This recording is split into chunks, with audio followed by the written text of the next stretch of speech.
Interesting decision to make. Does he put Reeves back in the starting lineup in place of Luke Kennard?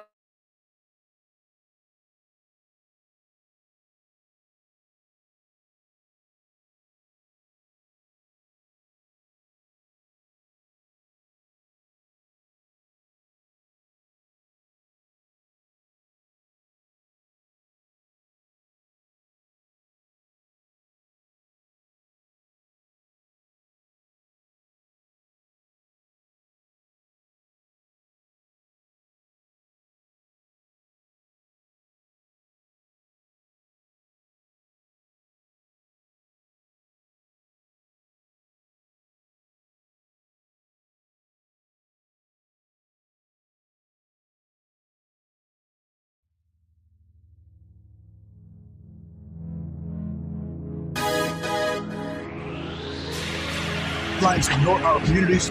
We don't. When decisions are being made that affect Black lives in our schools, our neighborhoods, our economy, KBLA is in the room. This is more than radio. This is a lifeline, a record, a rallying cry. Black stories, Black voices, Black power. The heat is on. On the air and in the culture. KBLA Talk 1580. Stay connected. Stay informed. Stay loud. Stand up.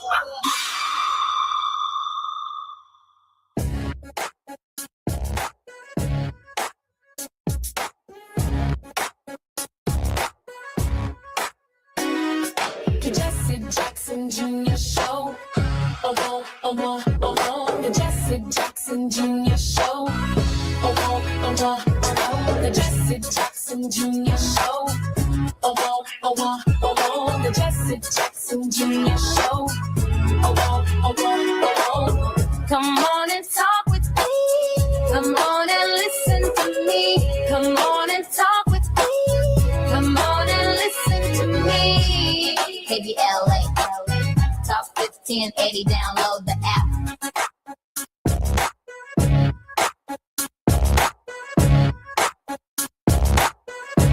Jesse Jackson Jr. Welcome forward to the Jesse Jackson Jr. Show on KBLA Talk 1580.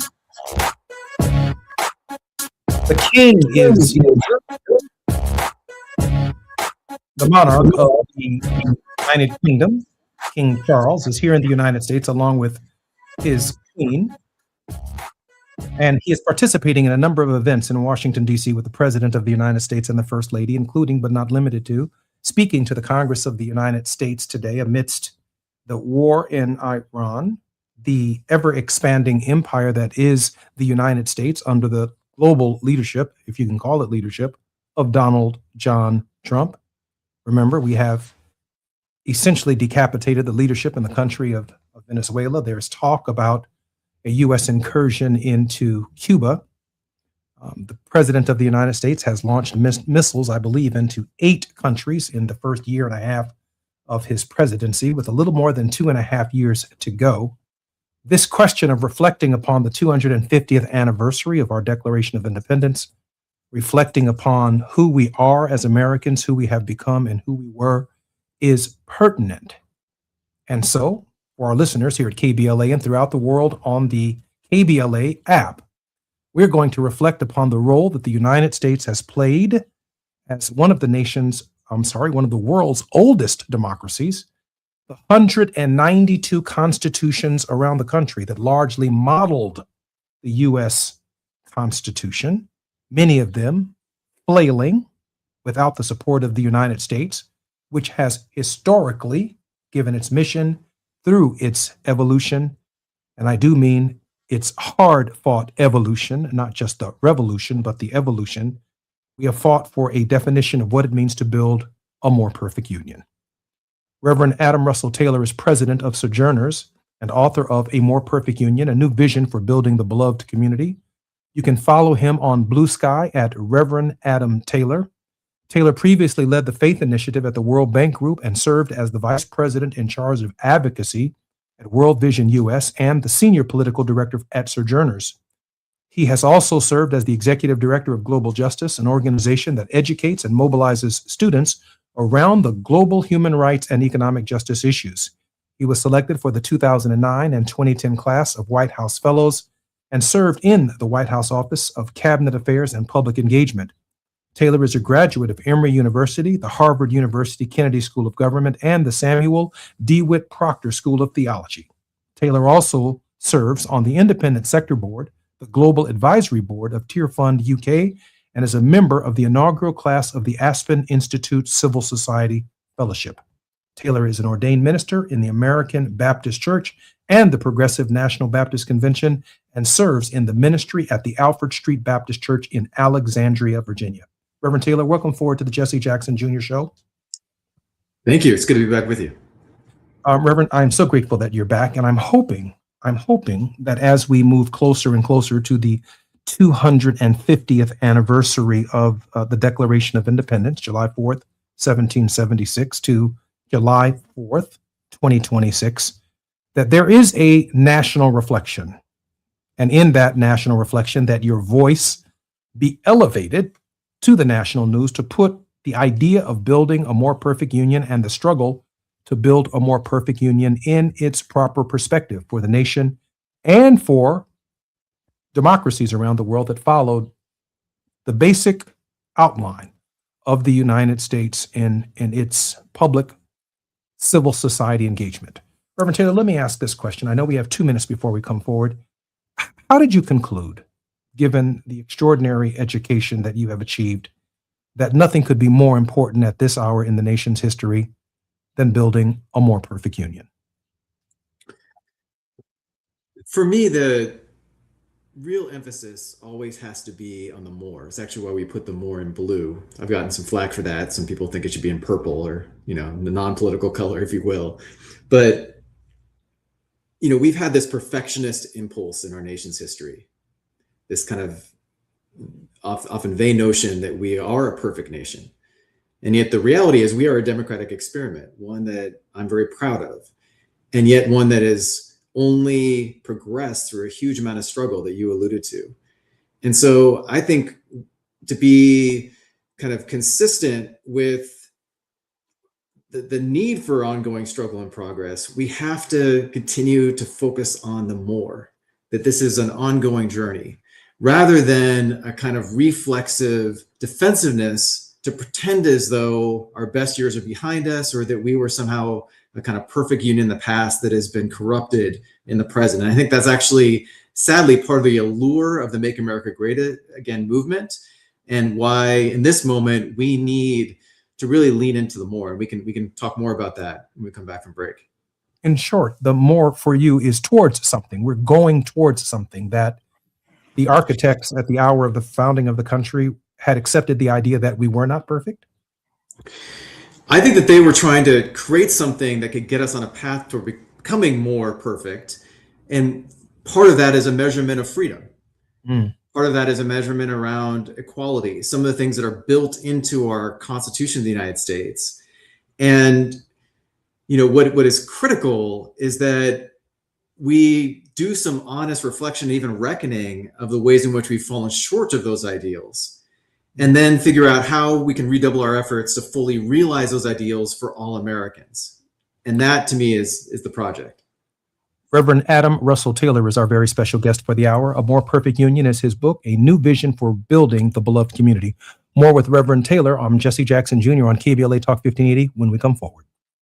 It's afternoon drive time with Jesse Jackson Jr. Only on KBLA Talk 1580. Lots of places can expose you to identity theft. Oh no. That's why LifeLock monitors hundreds of millions of data points a second for threats to your identity, which is way more than anyone can do on their own. If we find anything suspicious, like new loans or changes to your financial accounts, we alert you right away, all through text, phone, email, or the LifeLock app.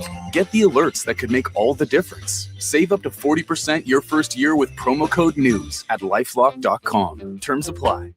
There's a lot of uncertainty in the world right now. Things are changing fast and no one knows what comes next. Times like these make you realize just how important it is to be prepared. That's where My Patriot Supply comes in. They're America's #1 most trusted resource for survival food, solar power, water filtration systems, and more. Go to preparewithamerica.com to unlock a special offer that'll help you get ready for whatever comes our way. Go to preparewithamerica.com to see the special offer right now. That's preparewithamerica.com. Hi, I'm Zoe Williams, host of The Voice of Reason, weeknights at 7 p.m. here on KBLA Talk 1580, with a personal invitation for you to join me and Insight.me as we present The Healing Box, live at Inglewood's world-famous Miracle Theater, Saturday evening, May 23rd at 7 p.m. Look, I understand your attachment style has been running your life like a rogue algorithm, and nobody has had the courage to press pause. Until now, Dr. Bakoya McCall and yours truly are curating a night where clinicians, spiritualists, and an all-star panel of Black woman healers like Dr. Shalonda Sunshine Crawford, Dr. Jashana Johnson, and spiritualist Precious McGill will join some amazing spoken word artists and the legendary comedian Louis Dix to diagnose, disrupt, and heal your relational wreckage in real time. Listen, bring your trauma. As a matter of fact, bring your baby mama. No, bring your testimony. And if you're still texting your ex at 2 a.m., baby, you're not just invited, you're the target demo. Tickets are moving fast, so grab yours at themiracleinglewood.com before your dating history gets flagged as a pre-existing condition. That's themiracleinglewood.com. We'll see you there Saturday, May 23rd at 7 p.m. Carpal tunnel syndrome, heart failure that doesn't improve with common medicines. These are some signs and symptoms associated with ATTR-CM, or the cardiomyopathy of ATTR amyloidosis, a serious heart condition with symptoms that get worse over time. Amvuttra, vutrisiran, is a prescription medicine given by a healthcare provider that treats ATTR-CM in adults to reduce heart-related death, hospital stays, and urgent visits. In a clinical study, Amvuttra was proven to help people live longer and have fewer heart-related hospital stays and urgent visits over 3 years compared to placebo. Amvuttra lowers the amount of vitamin A in your blood, which can affect vision. Other side effects include pain in the arms or legs, pain in the joints, and shortness of breath. These are not all the possible side effects of Amvuttra. For prescribing information, call 1-833-256-2748 or learn more at amvuttra.com. Ask your doctor about Amvuttra for ATTR-CM. Now back to more of Jesse Jackson Jr. on KBLA Talk 1580. The Jesse Jackson Jr. Show. The Jesse Jackson Jr. Show. The Jesse Jackson Jr. Show. The Jesse Jackson Jr. the show. King Volley, drop the beat. Come on and talk with me. Come on and listen to me. Come on and talk with me. Come on and listen to me. KBLA Talk 1580. Download that. I'm Jesse Jackson Jr. Welcome forward to the Jesse Jackson Jr. Show on KBLA Talk 1580. You're in the J Lunch Club. And our very special guest right here on Tenacious Tuesdays is Reverend Adam Russell Taylor, president of Sojourners and author of A More Perfect Union, a new vision for building the beloved community. You can follow him at Blue Sky at Reverend Adam Taylor. Reverend Taylor, just before we continue our conversation, our producer, Gene Towns, has a clip.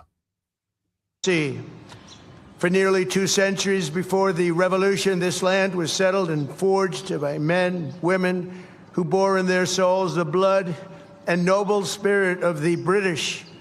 Here on a wild and untamed continent, they set loose the ancient English love of liberty and the Great Britain's distinctive sense of glory, destiny, and pride. And that's what it is: glory, destiny, and pride. The American patriots who pledged their lives to independence in 1776 were the heirs to this majestic inheritance. Their veins ran with Anglo-Saxon courage. Their hearts beat with an English faith in standing firm for what is right, good, and true.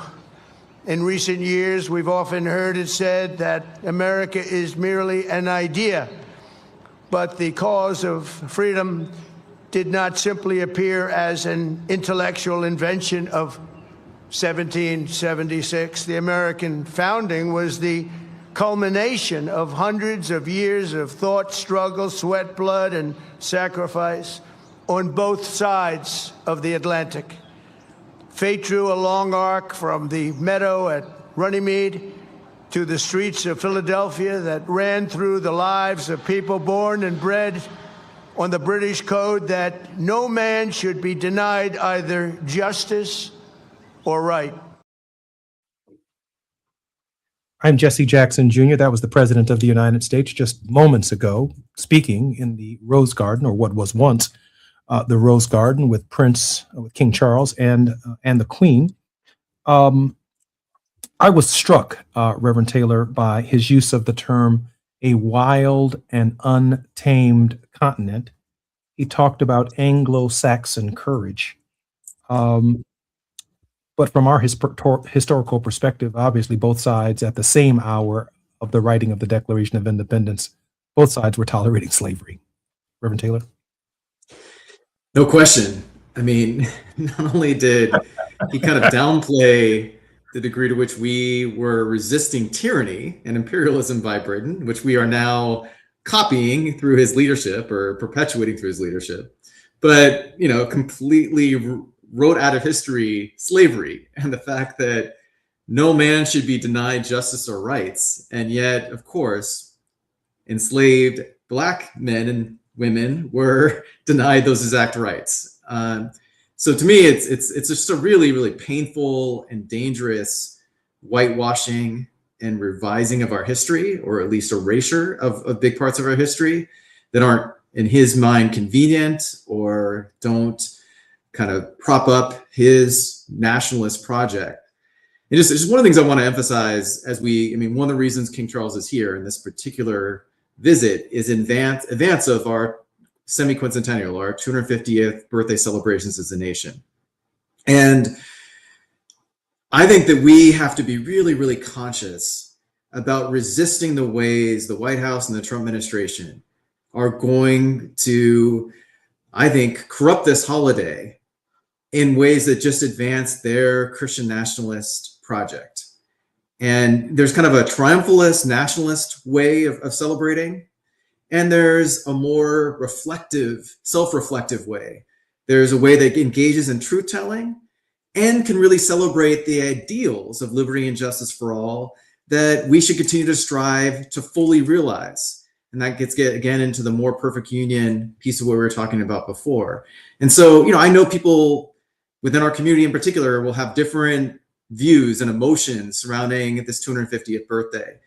But I think there's a way in which we can commemorate it, we can celebrate it by lifting up the ideals that we actually are trying to more fully realize so that we can continue to become a more perfect union, a more just, inclusive, multiracial democracy. And sadly, and this is why it makes it hard to celebrate right now, we are seeing an administration that is literally setting us backwards, that is attacking the norms and the systems of our democracy, including free and fair elections, which is extremely important in light of the upcoming midterm election in just a handful of months. Reverend Taylor, I tried to make the distinction earlier this week or last week with one of our guests, and I raised the question whether or not on the 250th anniversary of the Declaration of Independence, whether or not we would be celebrating it. And to that extent, I mean that we would be celebrating together as a nation and moving forward, or whether or not we would be commemorating it as if we were looking back and adding it to the history books as a concept and as an idea, as an experiment that is no longer modern, no longer capable of speaking to the present economy, the present body politic, the end of diversity, equity, and inclusion, the challenges to the Voting Rights Act of 1965, the talk of overturning Brown versus the Board of Education, the Calais decision that is before the court right now, which you appropriately acknowledged, are progress that has been made towards the idea of this big blue word "more" on the cover of your book.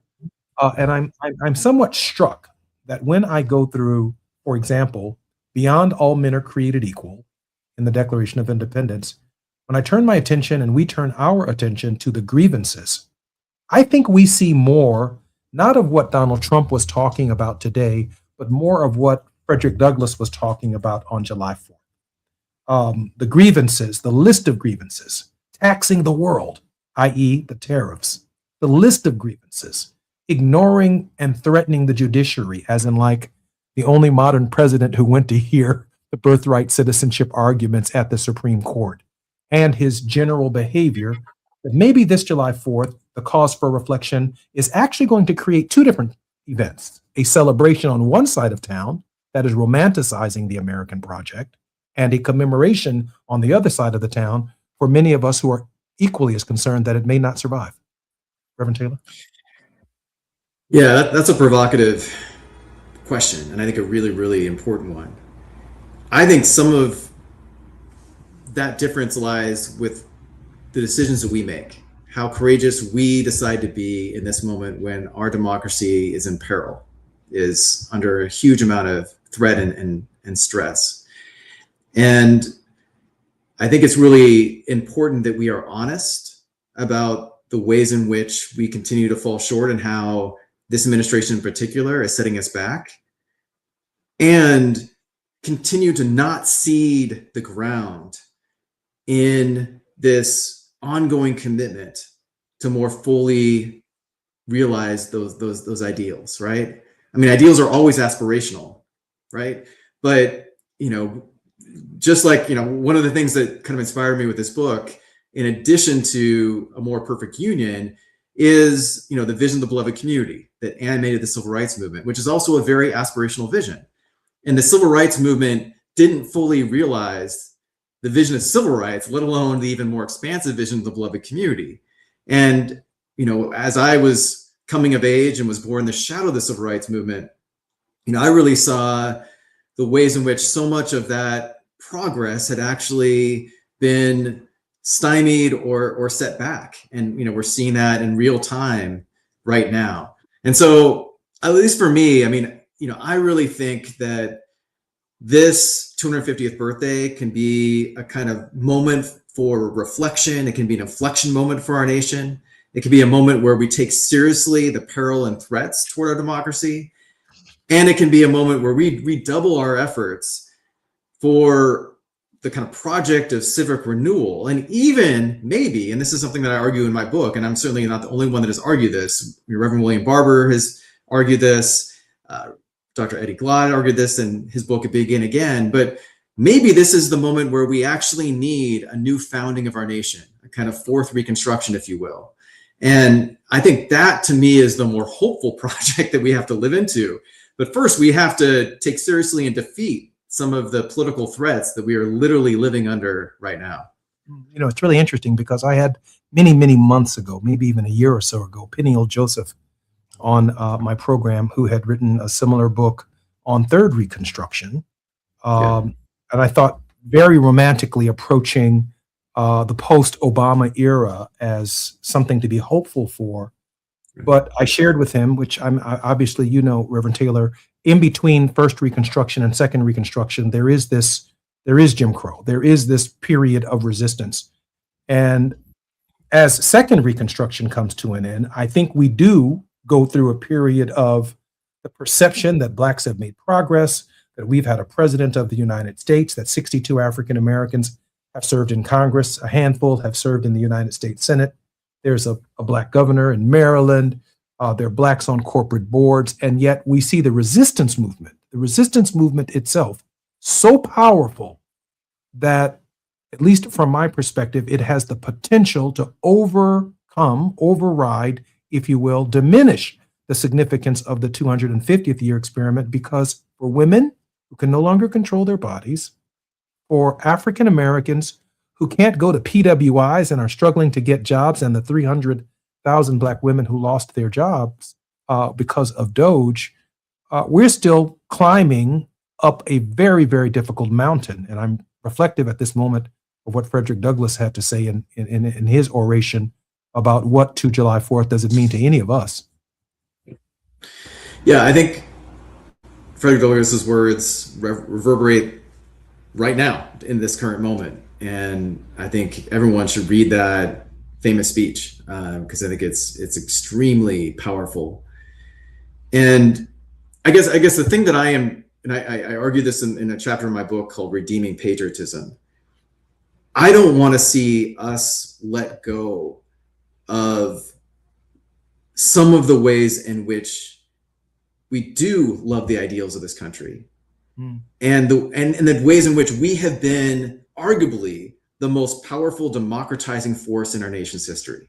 I agree with that. Expanding we the people to include all people, regardless of gender, of race, of more recently sexual orientation, etc. And I get really frustrated with kind of the right and the MAGA movement who think they kind of own patriotism.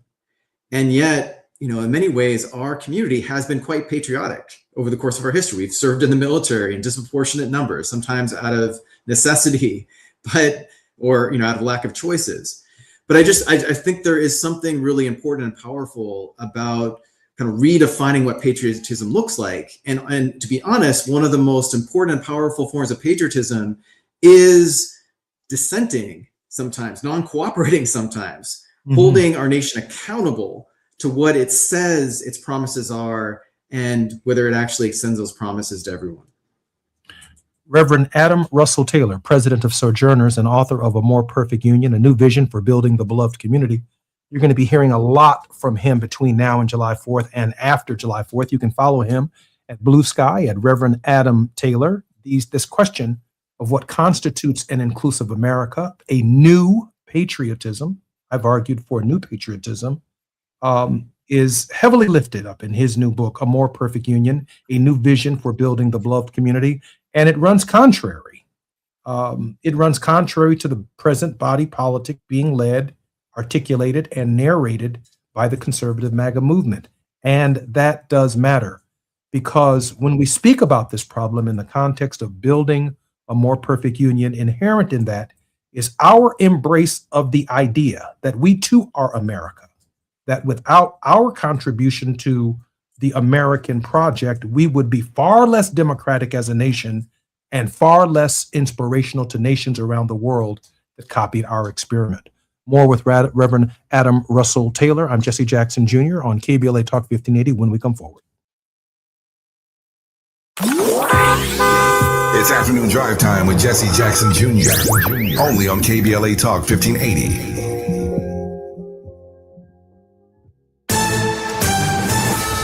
I'm Amber Payton with BIN News Now. Florida state lawmakers are debating a new congressional map today. House Speaker Daniel Perez pushed back on claims that Governor Ron DeSantis is trying to help President Trump keep control of the House. The governor drew a map, and it is our job to entertain that map, to debate it, to converse it. The House also declined to advance bills on vaccine parental choice and AI regulation.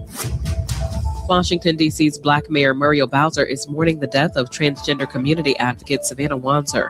Wanzer helped found Capital Trans Pride and D.C. Black Trans Pride, and Bowser says her legacy lives on through the communities she built. And former NBA player Damon Jones has pleaded guilty in a federal gambling case. Prosecutors accused him of selling non-public information to gamblers for a cut of the profits.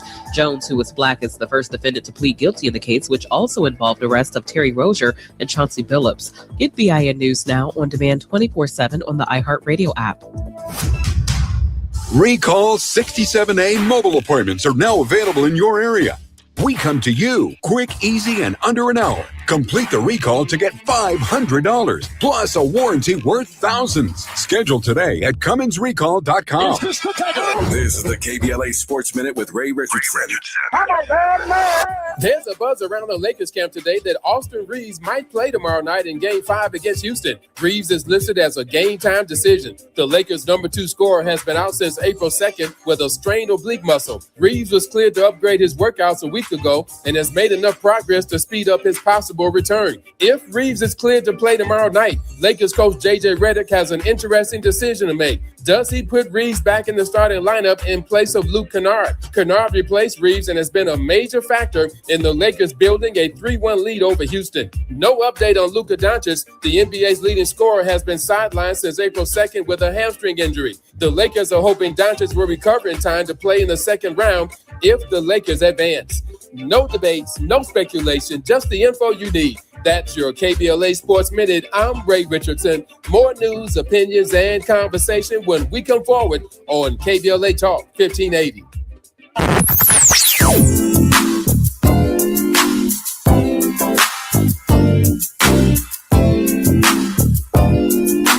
This is KBLA Talk 1580. Talk radio. That's music to your ears. We're unapologetically progressive. KBLA Talk 1580.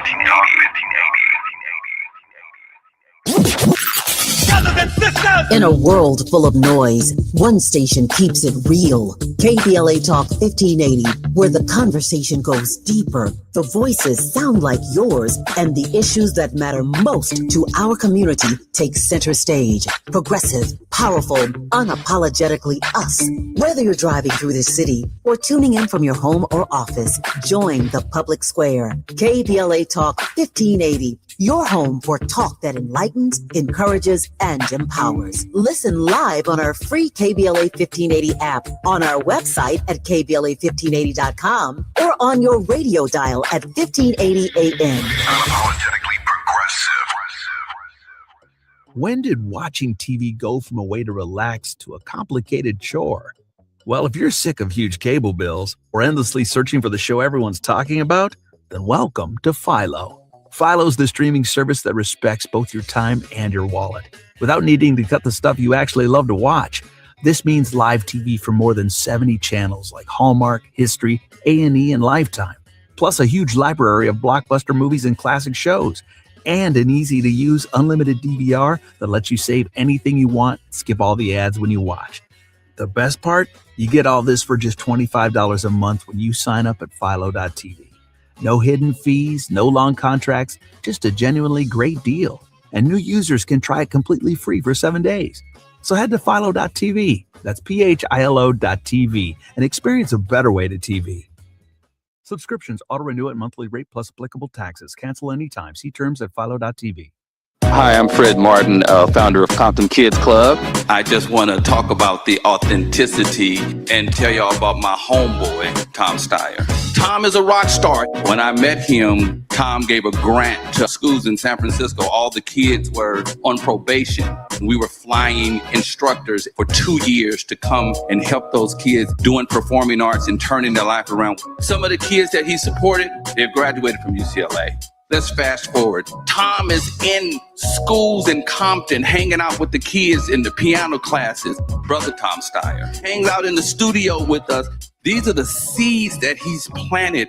This has nothing to do with elections. What's coming out of his mouth is not a campaign speech. It's authentic. And when he say he walks away from a business because he want to do his values, he ain't making that up because he's running for governor. This man is real.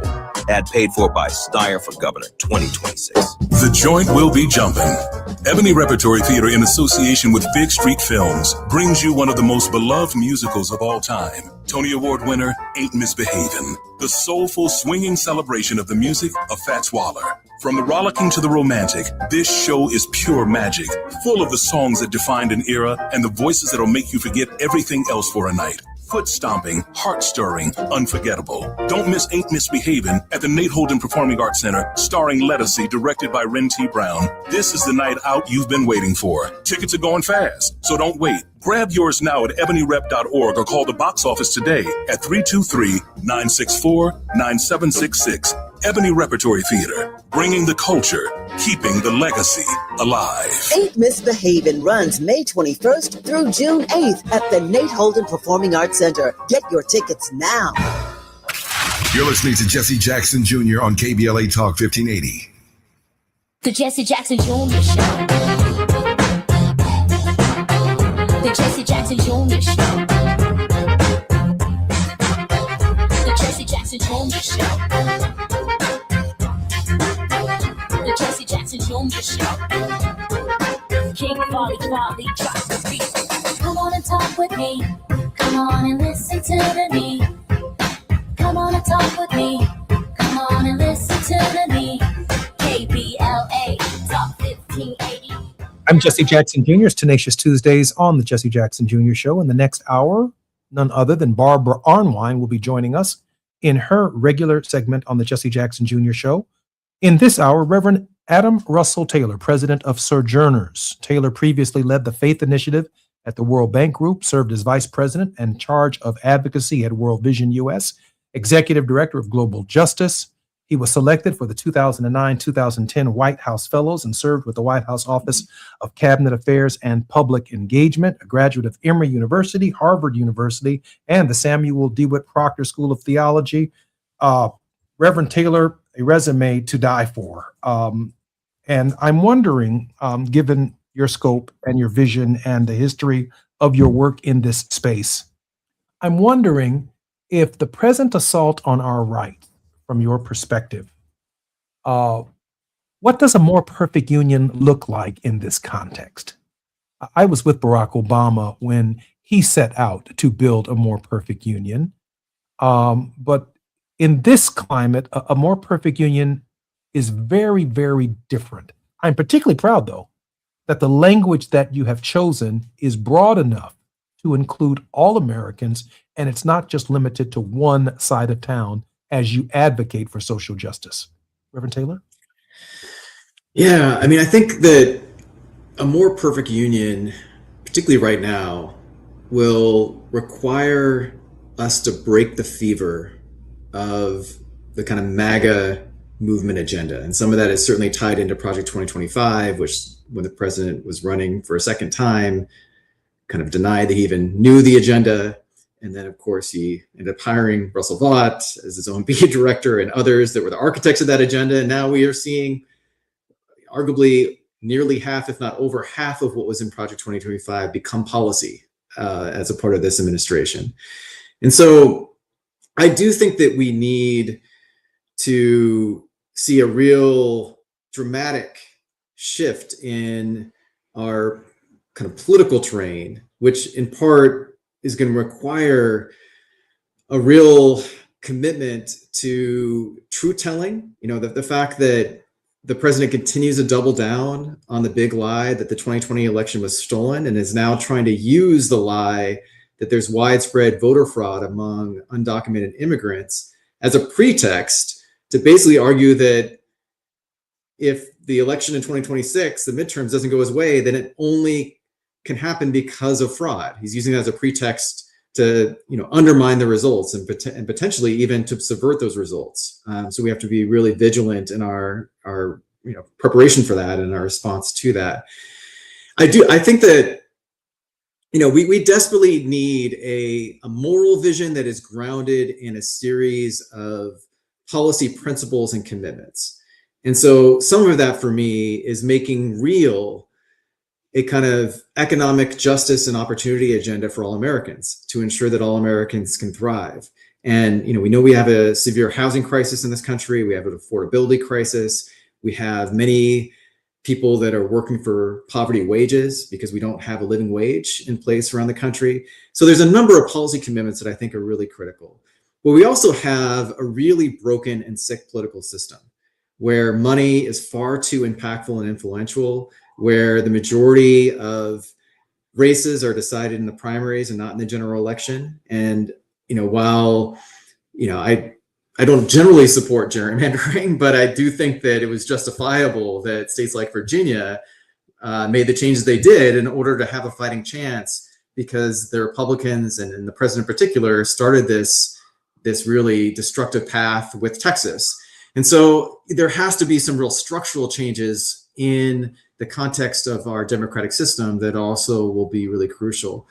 What I try to lay out in A More Perfect Union is a whole series of what I call Beatitudes, which are very concrete principles that I think we can then derive a series of policy commitments from. So one of the principles, I won't name all of them, but one of them is a commitment to what I call Imago Dei inequality. One of the core Judeo-Christian beliefs is that we are made in the image and likeness of God. And our Constitution says that we are all supposed to be equal in the eyes of the Constitution. We know in reality, punishment and privilege has so often been tied to race and to ethnicity and to gender and other core parts of our identity. So how do we unravel that? How do we actually create a nation where that's no longer the case? Another commitment is what I call Ubuntu interdependence. I had a chance to study in South Africa in 1995 and 6, just a year after Nelson Mandela was elected president of South Africa. And I encountered this concept of Ubuntu, of I am because we are, kind of powerful understanding of our interconnectedness and our interdependence. And that really flies in the face of the kind of hyper selfishness and hyper individualism that we have seen drive so much of our economic system and now our political system. So we need to have ways to overcome that, and we need an antidote to that. So, okay. Yeah, go ahead. Just before we get to a couple more of those principles, let me say this. In 1984, 1988, my dad had similar credentials. Yeah. Seminary graduate, University of Illinois, played football there for 1 year, went to college at North Carolina, A&T State University. He looked up on the stage of the Democratic candidates in 1980 and the candidates that were circulating and circling around the nomination in 1984. And he didn't hear anything that moved him that was close to anything that you said or articulated. So my father said, listen, I want to have my own trailer at the Democratic Convention. I don't want to be the black guy working for Mondale or the black guy working for Gary Hart, trying to hand him a note. Please say this about black people when you do your press conference. But someone who was on the stage actually articulating, for example, your vision. Now, I was with all of these Democratic candidates, save for the governor of California, just about 3-4 weeks ago at the most. And I sat back saying to myself, I'm not moved by a single one of them on the agenda that you just articulated. Not one. So my first question to you is, do you see anyone amongst the potential contenders for the Democratic nomination that are articulating your vision and the vision that I think you laid out, which makes perfect sense to me? And is there room in your thinking for having the kind of spirit of a Jesse Jackson to say we deserve to have our own trailer on that stage, raising these pro-democracy social justice issues because they're not being raised as articulately as you just did? Wow. Well, thank you, first of all, for saying that. I'm not just saying this because I'm a proud resident of Maryland. I live in Silver Spring, Maryland, but I am inspired and impressed by my governor, Wes Moore. I think he is articulating a lot of what I'm saying, not all of it, and he has to kind of navigate the kind of labyrinth of politics. But I have been impressed with what he's done as governor, and I think that he is really articulating a lot of what I just said.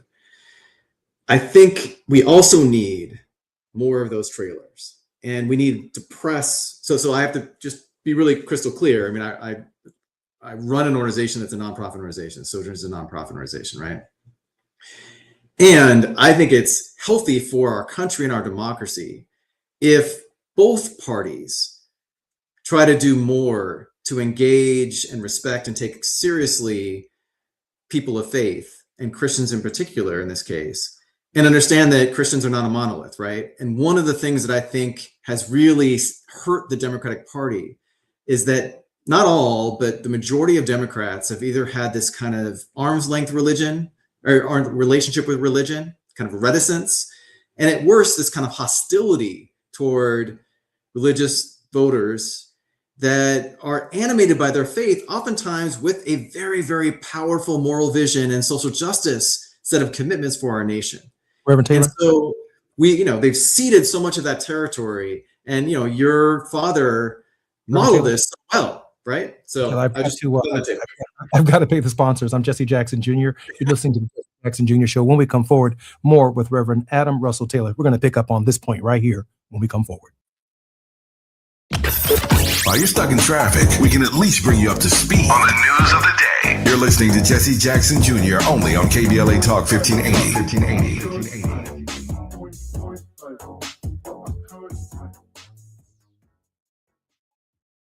On represent collard greens, I got what you need if you want it. Los Angeles, the wait is over. For 1 year, Lonell Soul Food Cuisine has been feeding this community with love, and now it's time to celebrate. You're invited to the 1 year anniversary and official grand opening of Lonell Soul Food Cuisine, where every plate tells a story and every bite feels like home. We're talking golden fried chicken, slow-cooked collard greens, cornbread straight from the oven, and desserts that'll have you calling your mama. Come through. Bring the family. Bring the neighbors. Bring everybody. Lonell Soul Food Cuisine, 8501 Vermont Avenue in Los Angeles. This is more than a restaurant. It's a celebration of culture, community, and the kind of cooking that warms you from the inside out. 1 year strong, and he's just getting started.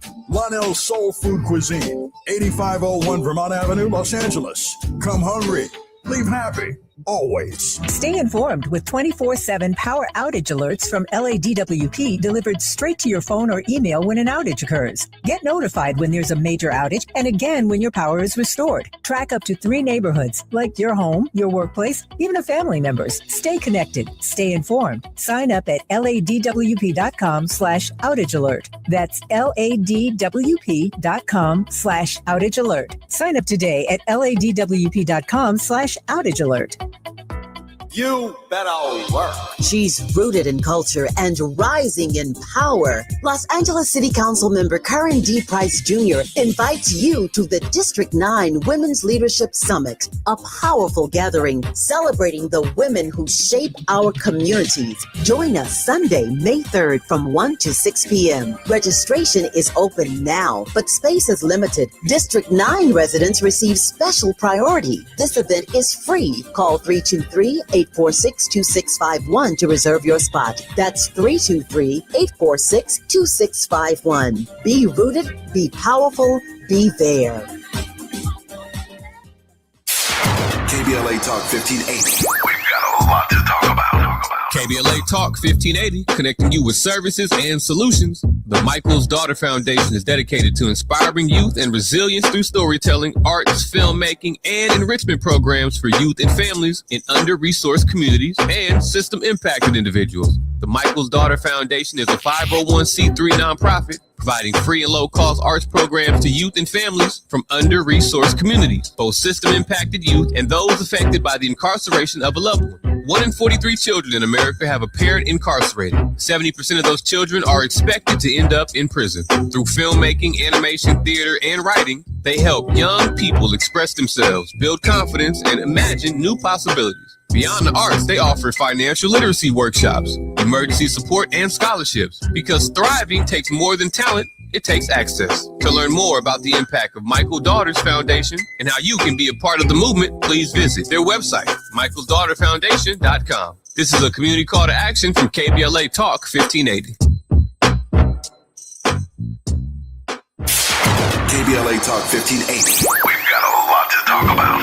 Tired of being locked out of job opportunities and shut down by systemic racism? KBLA Talk 1580 stands with you in fighting for the rights of black workers, and we don't back down. The Los Angeles Black Workers Center is a dynamic alliance of workers, organized labor, community-based organizations, clergy, students, and scholars working collectively to improve the position of the black working class. The LA Black Workers Center takes a comprehensive approach to addressing the black jobs crisis. Their programs promote access to quality jobs, racial equity in hiring and retention, discrimination-free job sites, and they prepare black workers for employment in high-wage career track jobs. The LA Black Workers Center supports workers who need help protecting their rights on the job. They give workers access to quality jobs and remove systemic barriers to employment. And they are advocating for a fair deal for black workers in the new Los Angeles City Charter. To sign up for free career readiness training, get involved in organizing, or learn about union apprenticeship programs and trade registries, please visit lablackworkercenter.org. That's lablackworkercenter.org. Together, we can beat the black jobs crisis and build a more equitable Los Angeles. This is a community call to action from KBLA Talk 1580.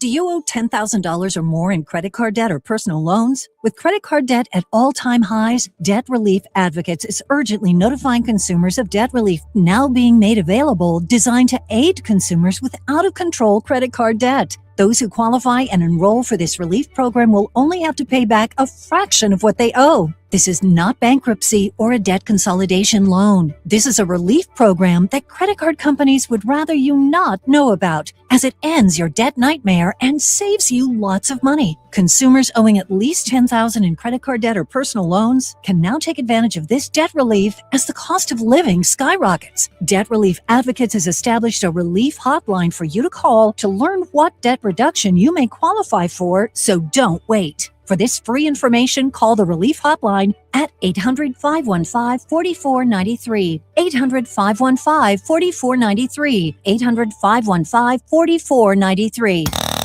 Now back to more of Jesse Jackson Jr. on KBLA Talk 1580. The Jesse Jackson Jr. Show. The Jesse Jackson Jr. Show.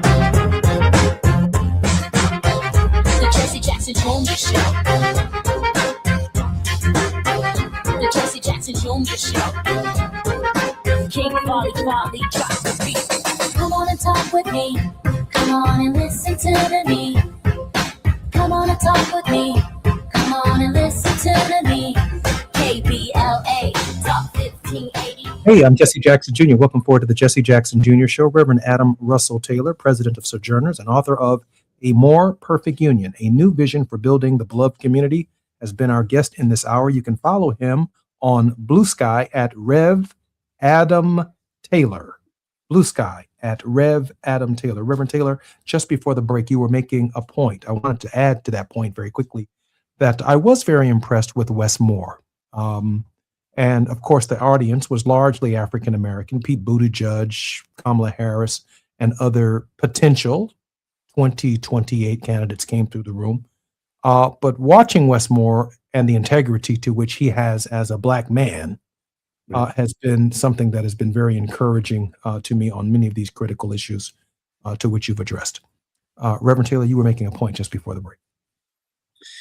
Yeah, and I think one of the things that Wes Moore does is he's not shy to root some of his policy commitments and priorities in values, including values that are rooted in his faith. He talks openly about his faith and how his faith is a source of inspiration to him and is a reason he supports many progressive causes, if you will, and social justice commitments. And that's what I'm kind of saying is that, I don't want Democrats to do that in an inauthentic way, and I don't want them to do it in a sectarian way. But I do think they're leaving a huge amount on the table and missing a huge opportunity by not grounding more of their kind of agenda, if you will, in oftentimes faith-inspired values that will resonate with a broad cross-section of Americans, and also help to reach some Americans that have been skeptical of the Democratic Party. Reverend Taylor, the top of the show, I reserve the final 3 minutes for your word of hope, but I do want to make this point because I too am the author of a book titled A More Perfect Union, which I released in 2001 and re-released in 2019. Both of our books, by the way, for our listeners, are available on Amazon.com. You can find them on Amazon.com. Hey, here's my thinking. One of the reasons I went through the history from 1619 to the present in painstaking detail, which included my tour from Virginia around to Texas of southern counties, was that, as you know, we need 270 electoral votes to win the presidency. It's not a popularity contest. But when you grow up next to these battlefields, when you grow up next to these places where this war was fought, and you start making arguments like why we must fight for Social Security, why we must sustain Medicare or Medicaid, almost inevitably, the arguments are, we don't want the federal government down here. We don't want your programs down here. And I'm like, bro, listen, man, you got one tooth in your head. We're talking about dental, man. We're talking about hearing aids. We're talking about vision. You need glasses on this dirt road that we're driving down that hasn't been paved, that's never seen a sidewalk or a stop sign. What are you talking about? Well, down here is my relatives is very down here. And so where is this going to come from if we don't have a national program providing people with teeth, with dental, and with vision? So I'm trying to lay the foundation for a guy like Wes Moore or any of these progressive candidates to be able to go and overcome the obvious barrier that they have been acculturized, if you will, or educated not to believe that the government itself can be helpful. I know that our hour draws near, but I'd like your initial opining on that basic concept and share with us any hope that you might have. Yeah, I think one of the challenges, but also huge opportunities, is not just Democrats, but just in general, we need to better communicate in more plain terms what government does and how it has been delivering for a lot of folks. I'm not saying it's been delivering perfectly, and certainly not anywhere close to that now, because we see the dismantling of government as we speak. But the way in which our federal government provides basic protections, at least it should, and provides a number of basic provisions and services that a lot of people take for granted. And, we've seen this kind of attack on government, an anti-government sentiment within the right for a very long time, but it's selective. We're seeing an administration that is proposing a $1.5 trillion budget for our military. Biggest in our nation's history, despite evidence of waste and even fraud in our military spending, let alone the $1 billion a day that we are spending in this illegal and immoral war in Iran. Dr. King once said, any nation that spends more on its military than programs of social uplift is approaching spiritual death. Mm-hmm. That is what we're up against. So I guess here's my word of encouragement. This ties back into the 250th. I would like to see us embrace or commemorate, celebrate this 250th birthday, modeling the words of the prophet Micah, who said, what does the Lord require of us but to do justice, to love mercy, and to walk humbly with our God? I don't think that just applies to us as individuals. I think that actually applies to us as communities and even as a nation. And that, to me, is a pathway toward a more perfect union. I'm Jesse Jackson Jr. Our very special guest has been Reverend Adam Russell Taylor, president of Sojourners, which used to be headed by Jim Wallace, and author of A More Perfect Union, a new vision for building the beloved community. We're going to be hearing a lot from Reverend Adam Russell Taylor for this 250th anniversary of the Declaration of Independence and hence the birth of our nation. Reverend Taylor, thank you for joining us. I'm Jesse Jackson Jr. More we come forward on KBLA Talk 1580 with Barbara Arnwine. It's Tenacious Tuesday. KBLA 1580 Santa Monica. I'm Amber Payton with BIN News Now. Florida state lawmakers are debating a new congressional map today. House Speaker Daniel Perez pushed back on claims that Governor Ron DeSantis is trying to help President Trump keep control of the House. The governor drew a map, and it is our job to entertain that map, to debate it, to converse it. The House also declined to advance bills on vaccine parental choice and AI regulation. Washington, D.C.'s Black Mayor Muriel Bowser is mourning the death of transgender community advocate Savannah Wanzer. Wanzer helped found Capital Trans Pride and D.C. Black Trans Pride, and Bowser says her legacy lives on through the communities she built. And former NBA player Damon Jones has pleaded guilty in a federal gambling case. Prosecutors accused him of selling non-public information to gamblers for a cut of the profits. Jones, who was Black, is the first defendant to plead guilty in the case, which also involved arrest of Terry Rozier and Chauncey Billups. Get BIN News Now on demand 24/7 on the iHeartRadio app. Recall 67A mobile appointments are now available in your area. We come to you quick, easy, and under an hour. Complete the recall to get $500 plus a warranty worth thousands. Schedule today at CumminsRecall.com. This is the KBLA Sports Minute with Ray Richardson. There's a buzz around the Lakers camp today that Austin Reeves might play tomorrow night in Game 5 against Houston. Reeves is listed as a game-time decision. The Lakers' number 2 scorer has been out since April 2nd with a strained oblique muscle. Reeves was cleared to upgrade his workouts a week ago and has made enough progress to speed up his possible return. If Reeves is cleared to play tomorrow night, Lakers coach J.J. Redick has an interesting decision to make. Does he put Reeves back in the starting lineup in place of Luke Kennard? Kennard replaced Reeves and has been a major factor in the Lakers building a 3-1 lead over Houston. No update on Luka Doncic. The NBA's leading scorer has been sidelined since April 2nd with a hamstring injury. The Lakers are hoping Doncic will recover in time to play in the second round if the Lakers advance.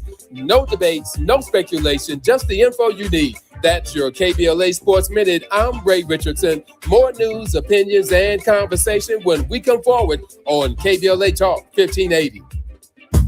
Hi, I'm Zoe Williams, host of The Voice of Reason, weeknights at 7 p.m. here on KBLA Talk 1580, with a personal invitation for you to join me and Insight.me as we present The Healing Box, live at Inglewood's world-famous Miracle Theater, Saturday evening, May 23rd at 7 p.m. Look, I understand your attachment style has been running your life like a rogue algorithm, and nobody has had the courage to press pause.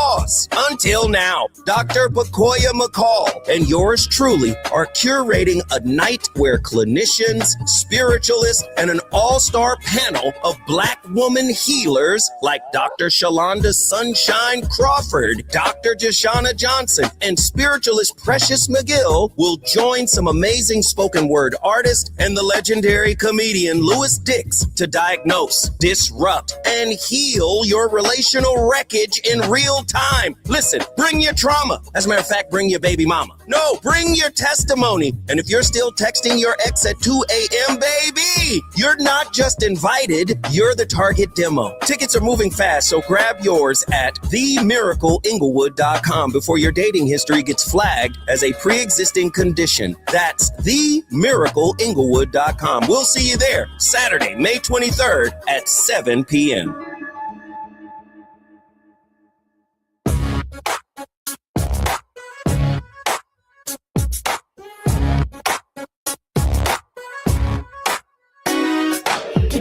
Jackson Jr. Show. The Jesse Jackson Jr. Show. The Jesse Jackson Jr. Show. The Jesse Jackson Jr. Show. Come on and talk with me. Come on and listen to me. Come on and talk with me. Come on and listen to me. KBLA Talk 1580. Download the app.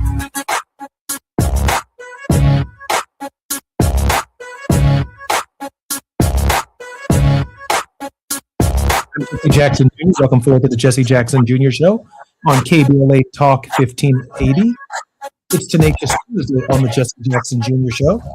And on our show, we have our most tenacious guest, attorney Barbara Arnwine, president and founder of the Transformative Justice Coalition, and internationally renowned for contributions on critical justice issues, including the passage of the landmark Civil Rights Act of 1991 and the 2006 reauthorization of provisions of the Voting Rights Act. Barbara Arnwine, welcome forward to the show. It's great to be here. Thank you. Barbara, just before we get busy with it, James Comey has been indicted again. This is breaking news to all of our listeners. Let me read what CNN writes. Former FBI Director James Comey was indicted Tuesday over a photo of seashells officials said threatened President Donald Trump, marking the administration's second attempt to prosecute one of his largest political opponents, three sources first told CNN. The indictment was brought in the Eastern District of North Carolina, according to the multiple sources familiar with the matter. Trump has long pressed for his political adversaries to face charges, including former FBI director he sees as a key leader in the perceived effort to weaponize the justice system against him. Last May, Comey posted a photo on social media of shells. Get this now, seashells on a beach, writing out the numbers 8647, which critics said referred to taking out or killing Donald Trump. When used as slang, the number 86 can refer to getting rid of or tossing somebody or something out. Trump is currently the 47th president. Comey posted the photo of the shells, writing in the caption, "Cool shell formation on my beach walk." Now, this occurs, and this indictment occurs on the backdrop and in the shadow and in the context of the reported assassination attempt on the life of the President of the United States and members of his cabinet, and probably lots of innocent bystanders, members of the media, and special guests at the White House Correspondents' Dinner, which has dominated the news over the last several days. Right on the heel of the indictment of this horrific event, the disruption of the Correspondents' Dinner, and what has now been the single charge in the case, and I suspect there will be more, the assassination attempt on the life of the President of the United States. We have an indictment on a threat against the President of the United States in the same ether to make the point that the Democrats are coming against us. Barbara, what do you make of this indictment? And just before you do answer, it's been my experience that when you're indicted, they kind of wrap everything up in a big old bow. You get indicted for a little bit of this, indicted for a little bit of that. There's no multiple indictments within months of each other after one is thrown out. Here comes a new indictment on a completely different subject matter. Why wouldn't this indictment have been part of the last indictment? Barbara, wrapping all of Comey's charges up into a big, beautiful bow. Well, actually, why did it take them a year? Exactly. Come on, folks. Come on. What's happened that they're trying to distract the American people from? They're trying to distract you not only from the war, not only from the Epstein files, but they're also trying to distract you from the FBI and DOJ's incompetency. Let me be very clear, folks. I went to the prayer breakfast. I tried to attend. Your brother spoke at the prayer breakfast. That was last, late January. Mm-hmm. And when I went there, I was unaware that I needed a ticket. So I didn't have a ticket. I was able to walk past the perimeter on the outside. I was, clearly not any threat to anybody with my little purse. And I walked into Barbara, the place. you are a threat now. Wait a minute now. Let me be clear. I walked all the way downstairs past crowds of people. No one ever asked me for anything. No ID, no check bag, nothing. And I got down and was, not able to get in because I didn't have my ticket. And while we're talking about me and my ticket, 50 feet from me, the president passes by with his full entourage for the prayer breakfast. If I had been ill-intentioned, I could have done all kind of damage. But I was not. But it speaks to the incompetency of the Secret Service, the FBI. That's their incompetency. It was bad that it happened at the prayer breakfast. And here they go again. People, be clear.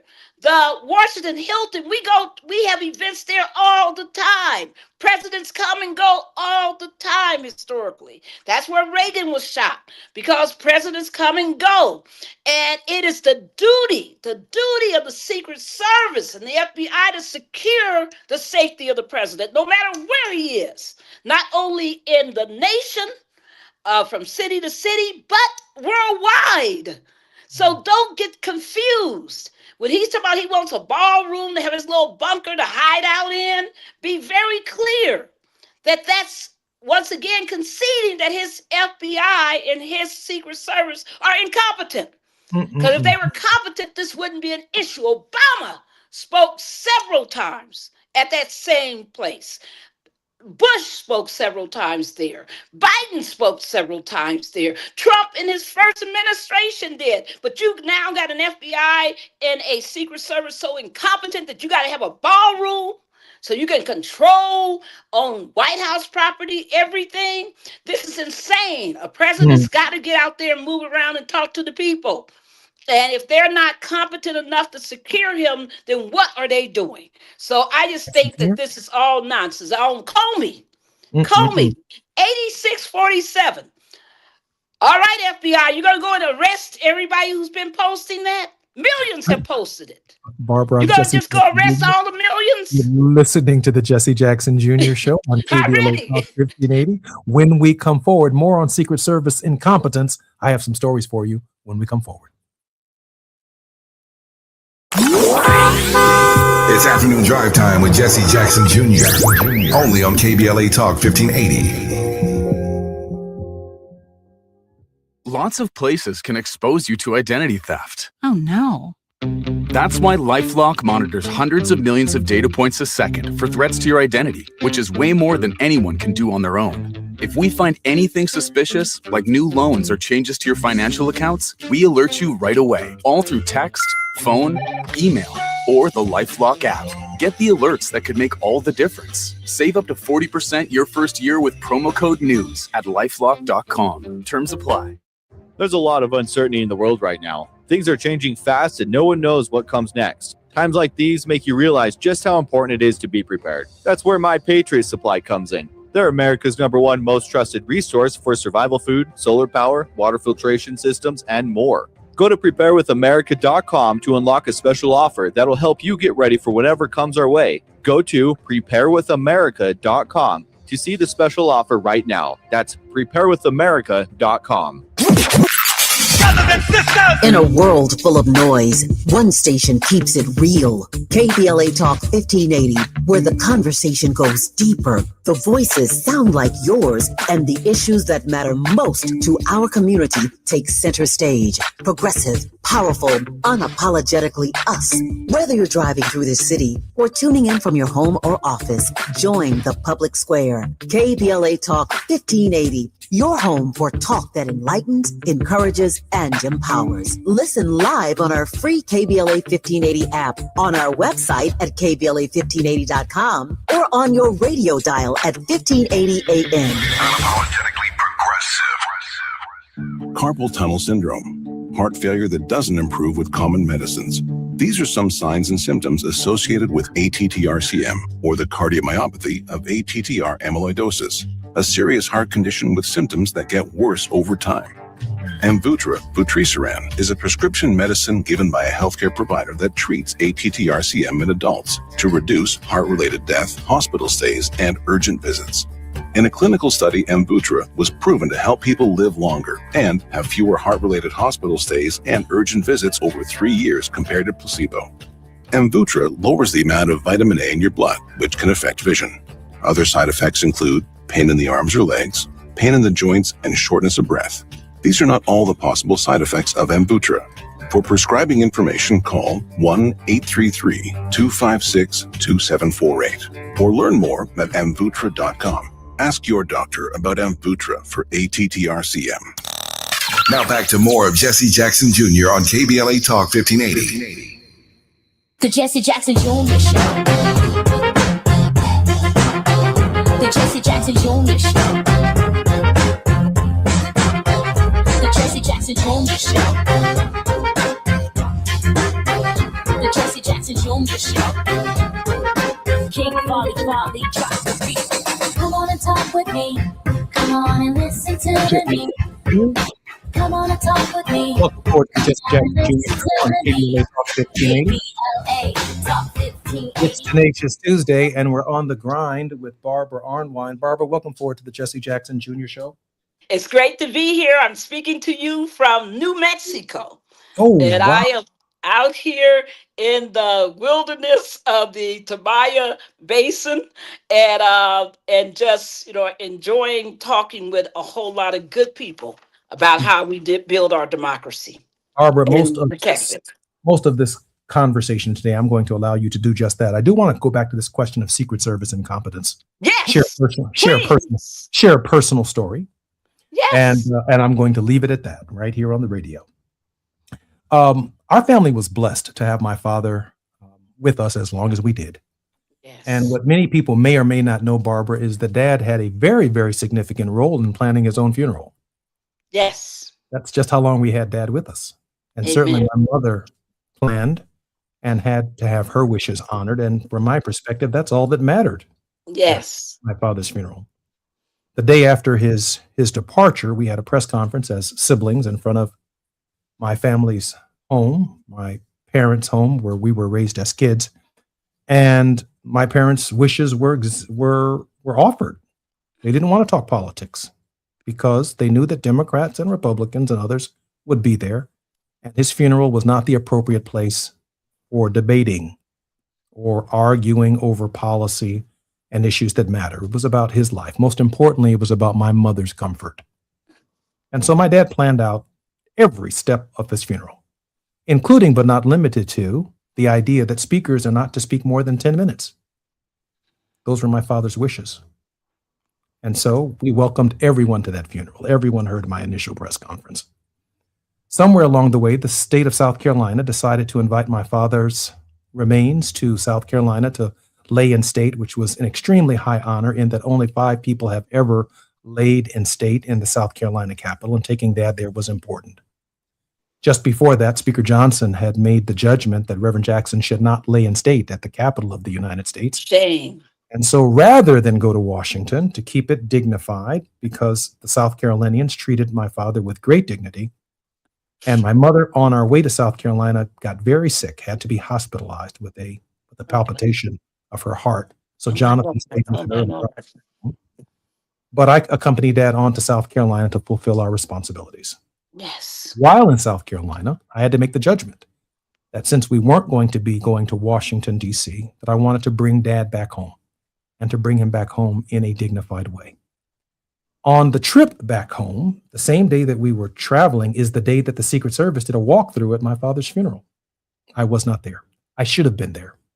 I was on the 84 campaign. I was on the 88 campaign. I participated in the 92, 96, 2000, 2004, 2008 campaign. So I've been pushed around by Secret Service. I've had to wear pins, show credentials to get from here to there all of my adult life. I know the Secret Service, but I'm like the one Jackson that really knows the Secret Service.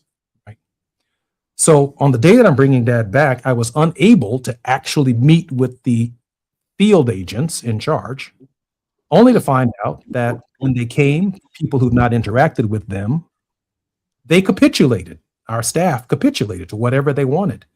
So of the 9 sections in the church, the Secret Service closed 5 of them, which I never would have allowed to happen. We invited 10,000 people, and you can't close, 6,000 of the seats. That's why those red seats were available in the balcony, because they didn't want people sitting behind the former presidents or in front of the former presidents. Oh, that never would have happened if I'd been there. They're not closing that. If you all need more magnetometers or larger perimeter, get yourself a larger perimeter. But we got a lot of people coming, and you're not going to do that. So they closed the sections, and that was unbeknownst to me. When we were waiting as a family in the back to greet the presidents, whom we invited, at my father's funeral, our father's funeral, my mother's husband's funeral, a Secret Service lady comes up to me and tells me to get out the way. What? Yeah, I turned to her and said, no, this is my dad's funeral. You get out the way. And we just stared at each other because the presidents were coming. And I'm like, these are our guests. They're not, right. Not your guest. This is our venue. We've invited them. When they finished speaking, and some of them took as much as 45 minutes, not the 10 minutes that my father allowed it, we were only halfway through the program. That was 5 hours later. We should have been finished by 3. And so we had to move the family part of the program over to Saturday because very few members of my family had been given an opportunity to speak on the day that they were there. And when they left, they took and emptied an entire section of the church. That was the 5th empty section before we called it a night so that we would not have a funeral longer than anyone else's. All of that led up to Saturday morning when the presidents were gone and we had a real homegoing celebration for the Reverend. So I understand, even at my father's funeral, they had taken over a parking lot with these new buses because of these previous attempts on the President of the United States' life. And they literally blocked a parking lot that held 3,000 cars with buses so no one would have line of sight for the former presidents. And that meant that our guests had to park several miles away. I know. Ask Tavis Smiley, ask Cornel West, ask me. Ask Arnwan. I was there. Had I been there, they never would have got that parking lot. But I was in South Carolina with Dad. So I understand some of the arrogance associated with the Secret Service, but you have to stand your ground with them. And not everyone understands that. The extent to which they are setting up the venue, hey, I get it. That's the White House. That's the perimeter of the White House. But the ballroom at the Hilton, which is where the correspondence dinner is always handled and where the correspondents themselves issue invitations, is different than the ballroom at the White House, where the White House will issue the invitations for what reporters they want to be on the White House grounds. Exactly. That's unacceptable for a First Amendment celebration. That's unacceptable. It's just more of the fascism, people. Barbara, I mean, Hitler had a bunker. Hitler had a bunker. That's what they're trying to turn the White House into. Oh, they're building him one. No doubt about it. Right, and where they would determine for the correspondence dinner and anything else who gets admitted. And people, let me be very clear, they all the time exclude people who they don't like. And that's in both Republican and Democratic administrations. So it's not what people want. You know, I think also, let's be very clear. I've been to the Hilton several times. I've always had to go through hell, to be clear, to get into the ballroom. You got to take all, they got to run, you do all this other mess. And so I was really struck at the prayer breakfast that none of that happened. And I said, what the heck kind of security is this? And so it occurred to me then that they were off. But also, people, this Comey indictment, let's be very clear. 8647 is a common phrase. You can look it up. Go to just put in your Google, your Bing, whatever. No. Don't look it up because we don't want anyone to think you're trying to 8647. Oh, no. Millions of people use it. Millions of people have been using it. For people, Barbara. And all it means is that you want to get rid of 47, the president. And getting rid of him does not mean physical violence. It means vote against him. All of that. Yeah. The street's a little different on 86, though, Barbara. Let me just say it. The street's a little different. No. I'll go and look at it. You can't 86 anybody. I mean, but people do it differently. It means nothing. It means different things to different people. Comey knew better. I disagree with you. I think Comey was being clever, and he saw that it was a popular term, and he just said, I'm in. So I think that proving intent, that he was intentionally trying to say that the president should be assassinated just won't fly. Just like their other little stupid lawsuit that they brought Barbara, against the SPLC. Barbara, I got to play this clip, but just before we do, I just want to close that thought on that funeral. I've got to be the only person in the history of the world who did what their parents said do, including the dearly departed. And the social media took off on me. I've got to be the only person who's ever had or been a funeral for their own family, where the family had wishes, who made sure the wishes themselves were honored before social media just took off on its own space as if it was their parents' funeral. Ridiculous. Anyway, let me go to this clip with Jimmy Kimmel. Gina? Comedian roast the room. The president, the vice president, members of the press, everybody got roasted. I did it once. I hosted it. It was a lot of fun. But this year, they said, no comedian. We're bringing in a mentalist instead. So on Thursday, 3 days before the event, in order to keep that cherished tradition alive, I did my own version of the Correspondents' Dinner on my show. I put on a tuxedo. We pretended we had an audience of luminaries. We used old footage of the Trumps, of Pete Hegseth, J.D. Vance, Kid Rock, Vanilla Ice, all the members of his cabinet. And we made it seem like they were all together in a room. We had a little roast. Again, this was Thursday, and there was no big reaction to it until this morning when I greeted the day facing yet another Twitter vomit storm. And a call to fire me from our First Lady, Melania Trump, saying I should be fired because of a joke I made, again, 5 nights ago. It was a pretend roast. I said, our First Lady Melania is here. Look at her, so beautiful. Mrs. Trump, you have a glow like an expectant widow, which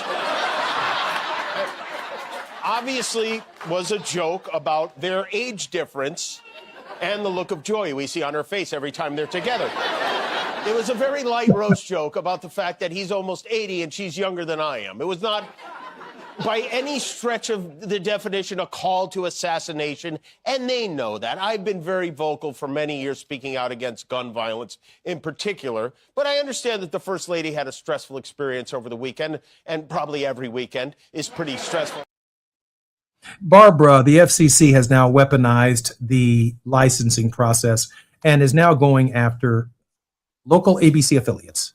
That's today's news also, to punish and to have Jimmy Kimmel's show removed. Now, we've already been down this road before. Yes. We've already seen this story, but the Donald Trump administration, through the weaponization now of the Federal Communications Commission, is doubling down on that. How troubling is that to you and to the First Amendment?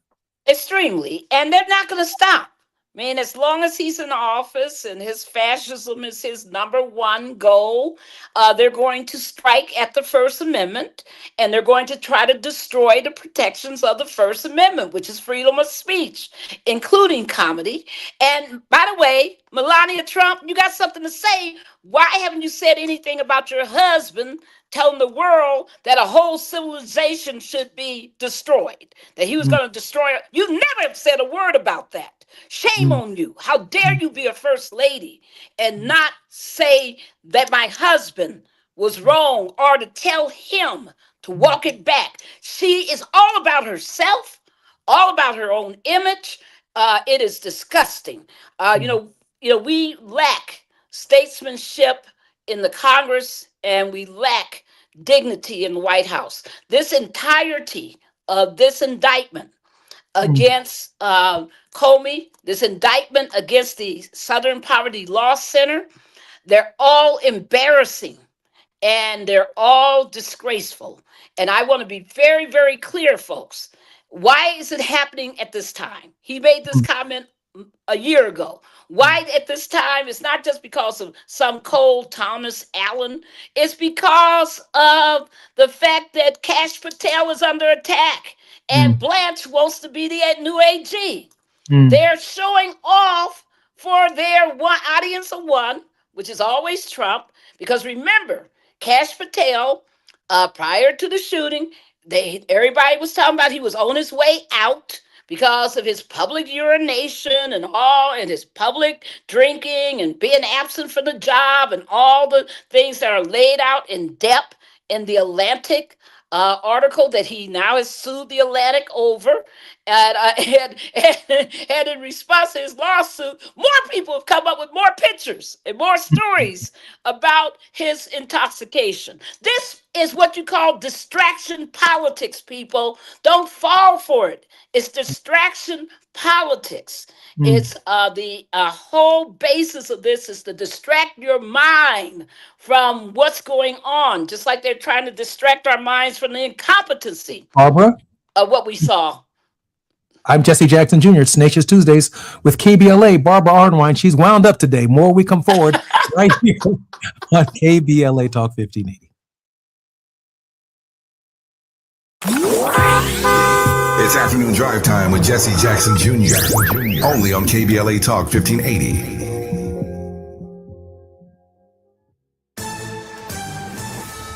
I'm Amber Payton with BIN News Now. Parents of the students tutored by Cole Allen, the alleged White House Correspondents' Dinner shooter, say they are shocked by the accusations. Yeah, I did ask her. I showed him the picture and I said, hey, do you recognize him? And she's like, yeah. Allen, who reportedly identified himself in his manifesto as mixed race, black and white, worked at C2 Education in Torrance, California. Neighbors say he lived with his parents and siblings and that his family was well-liked and active in their church. Black Birmingham, Alabama Mayor Randall Woodfin says the city is awarding $200,000 in grants for youth violence prevention. The funding will support 14 grassroots organizations serving young people ages 11 to 19, with money provided by the U.S. Department of Justice. And Megan Thee Stallion is ending her run in Moulin Rouge, the musical, earlier than expected. The Houston rapper says her final Broadway appearance as Zidler will be Friday. Get BIN News Now on demand 24/7 on the iHeartRadio app. Recall 67A mobile appointments are now available in your area. We come to you quick, easy, and under an hour. Complete the recall to get $500 plus a warranty worth thousands. Schedule today at CumminsRecall.com. This is the KBLA Sports Minute with Ray Richardson. There's a buzz around the Lakers camp today that Austin Reeves might play tomorrow night in Game 5 against Houston. Reeves is listed as a game-time decision. The Lakers' number 2 scorer has been out since April 2nd with a strained oblique muscle. Reeves was cleared to upgrade his workouts a week ago and has made enough progress to speed up his possible return. If Reeves is cleared to play tomorrow night, Lakers coach JJ Redick has an interesting decision to make. Does he put Reeves back in the starting lineup in place of Luke Kennard? Kennard replaced Reeves and has been a major factor in the Lakers building a 3-1 lead over Houston. No update on Luka Doncic. The NBA's leading scorer has been sidelined since April 2nd with a hamstring injury. The Lakers are hoping Doncic will recover in time to play in the second round if the Lakers advance. No debates, no speculation, just the info you need. That's your KBLA Sports Minute. I'm Ray Richardson. More news, opinions, and conversation when we come forward on KBLA Talk 1580.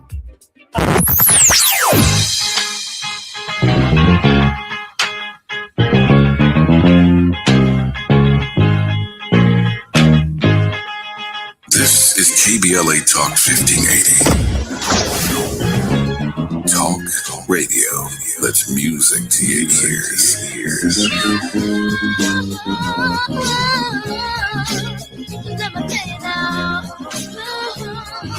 We're unapologetically progressive. KBLA Talk 1580. We've got a lot to talk about.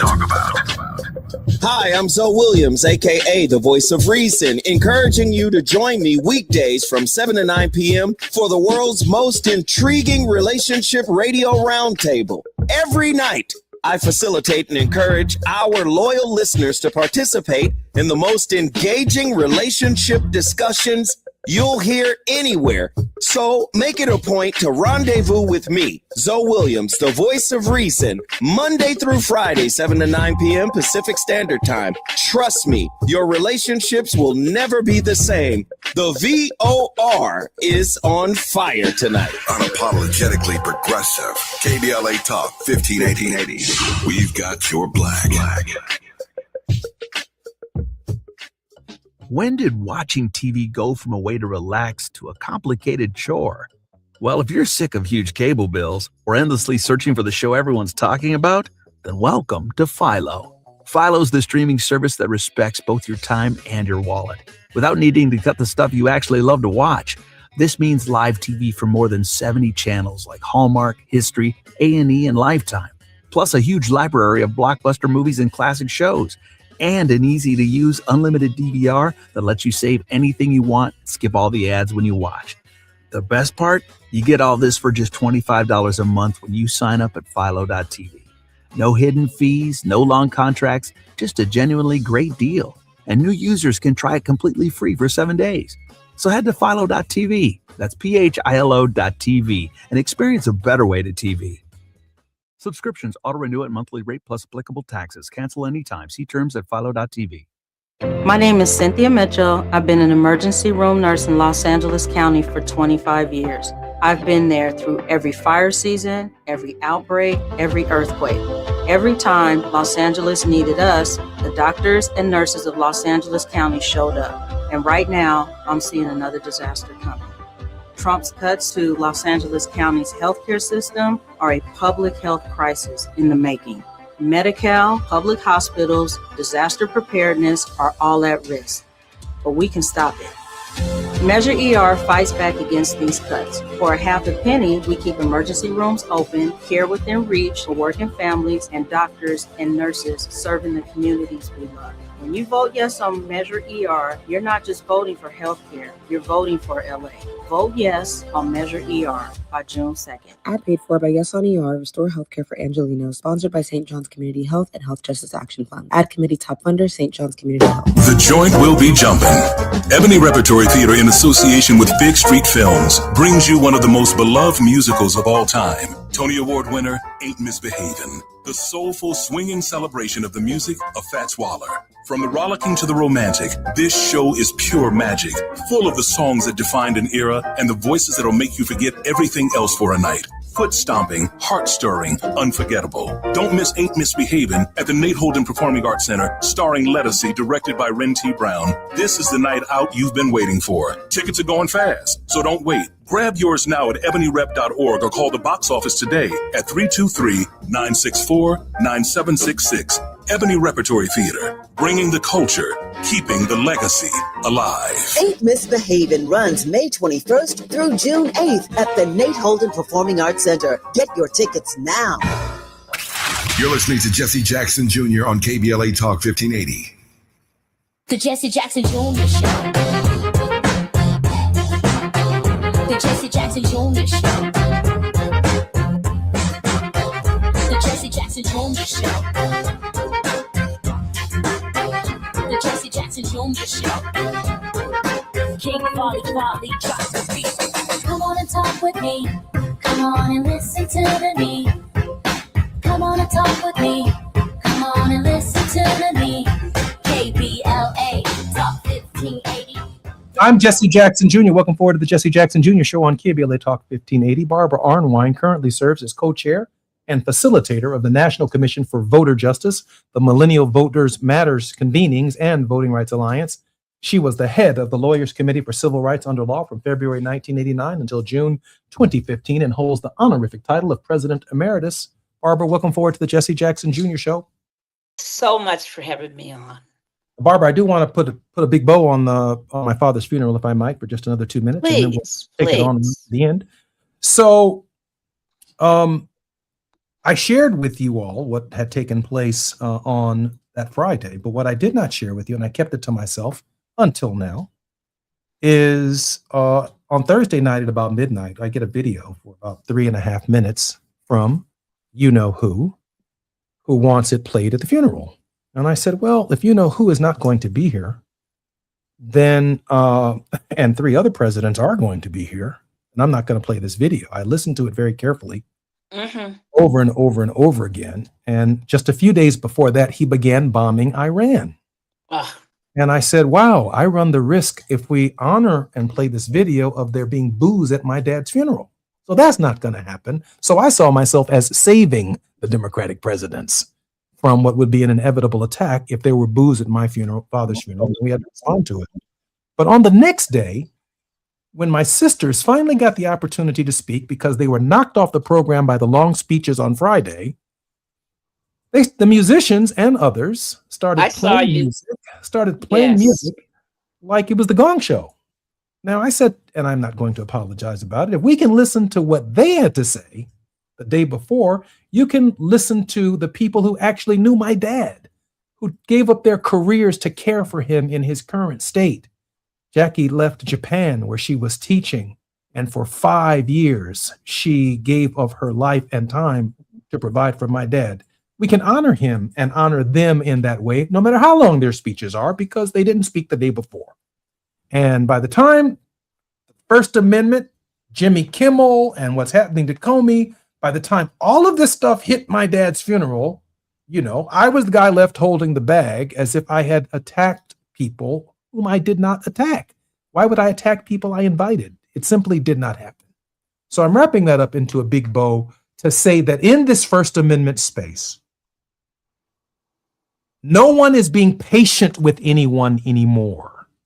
No one is listening or paying attention to just how slippery the slope is for people to have the right and the context to say exactly what they want to say. Had I played the video from you know who before the presidents who were there had spoken, there could have been boos at my father's funeral, and I wasn't going to let that happen under any circumstances. And that's the way it is. I'll live with that the rest of my life, and I'm very comfortable with it, feeling very, very good and strong about it.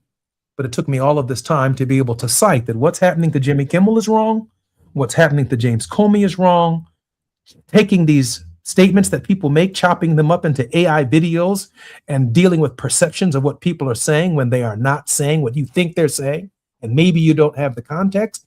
That too is wrong, Barbara, but that's the space that we live in. Yes. And, again, I will always say that I thought your family was so gracious. You guys could have ripped into Mike Johnson. He gave Charlie Kirk a Capitol funeral, laying in wait. There's so much you could have said. You could have had just a short, one service funeral, and you opened up the world to everybody so that everyone, including children who will remember this for the rest of their lives, were able to pay final regards to your dad. You invited people from all kinds of walks of life. People in the audience, people who weren't there weren't able to see the audience just cheer and scream when Tyler Perry walked in. They weren't able to hear some of the commentary that people were making, in the background. I sat beside not only these people on your board, but in front of me were a lot of community people that worked long times with RPC. And they were making all kinds of comments about everybody's remarks. I felt bad for President Biden. I thought his people should have handled that situation quite differently. And they saw he was rambling, and that they should have come up and graciously escorted him off when they realized that he had lost his way in that speech. And instead they allow him to ramble. It was wrong. And I blame them for that. I blame his handlers, his people, because they should have handled that differently, because he clearly was not able to handle himself correctly. So there's a lot you can say about what happened, but I am glad and grateful for you, for your family, for everything that you did. Taking him to South Carolina, Lord have mercy, that was amazing. And so many other things. I love your dad so deeply, and his presence will never be gone from so many of us in our lives. And I'm looking at Barbara Jean right now. She says, playing music while Dr. Jackie Jr. was speaking. That was jacked up. Yep, it was. He's quoted by many, she says, ignoramuses. Yeah, I never spoke. I never mentioned their name. I haven't mentioned their names even while we sat here talking. I don't mention their names. It's not true. But I followed my father's instructions. I followed my mother's instructions. And my mother, with a heart problem, felt very, very good about the service. And I'm okay with the outcome. I don't care what people think or what the ignoramuses that Barbara Jean is now posting into the text is actually talking about. Anyway, that's neither here nor there. Barbara, let me ask you this question. I'm sorry. Barbara, let me ask you this question. The state of the Voting Rights Act. We have about 2 minutes before we come forward.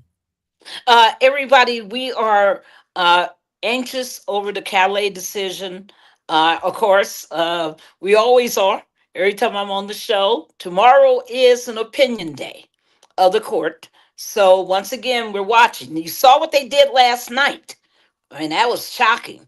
That late last night, if I'm correct, they issued an opinion summary, meaning that there was no written opinion other than just a summary affirmance, if I'm correct, on the issue of the Texas redistricting. And they basically, once again, made it clear that Texas could proceed with its illegal and wrongful. The irony of that, Barbara, that Texas gets to proceed, but Virginia meets a federal judge the next day after the people decide to open up their plan. Barbara, what about that? I know we have about 30 seconds before. We don't even have that time. I'm Jesse Jackson Jr. When we come forward, Barbara Arnwine, the difference between Texas and Virginia when we come forward on KBLA Talk 1580. While you're stuck in traffic, we can at least bring you up to speed on the news of the day. You're listening to Jesse Jackson Jr. only on KBLA Talk 1580.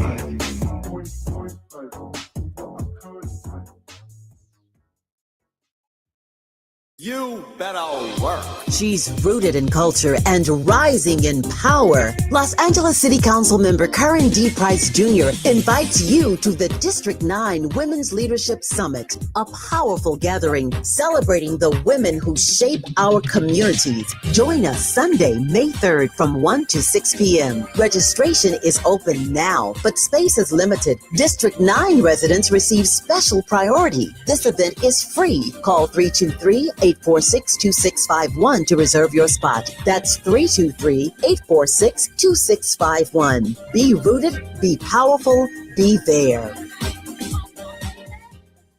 Getting around LA doesn't have to cost a lot. Metro has fares that fit every budget. 20 free rides for qualified riders through the Life Fare program. Free passes for students with GoPass and affordable options for everyone in between. Wherever you're going, Metro's got you covered. Visit metro.net/fare programs. This is the story of the one. As a maintenance tech at a university, he knows ordering from multiple suppliers takes time away from keeping their arena up and running. That's why he counts on Grainger to get everything he needs, from lighting and HVAC parts to plumbing supplies, all in one place. And with fast, dependable delivery, he's stocked and ready for the next tip-off. Call 1-800-GRAINGER, click Grainger.com, or just stop by. Grainger, for the ones who get it done. Why'd I go to the doctor? Working on the farm, my heart kept skipping a beat.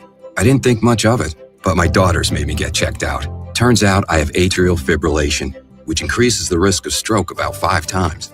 Symptoms like irregular heartbeat, heart racing, chest pain, shortness of breath, fatigue, or lightheadedness can come and go.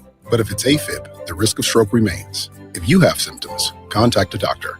I'm so glad I did.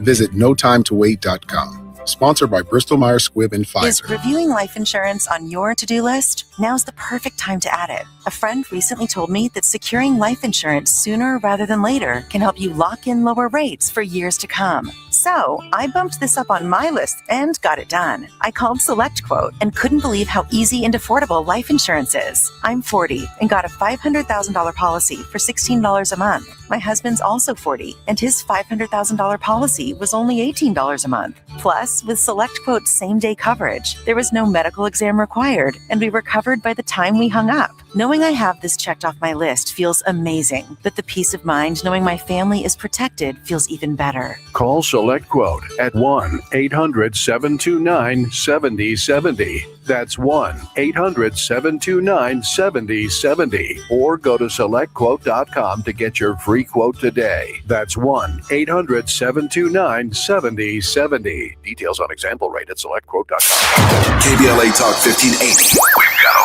lot to talk about.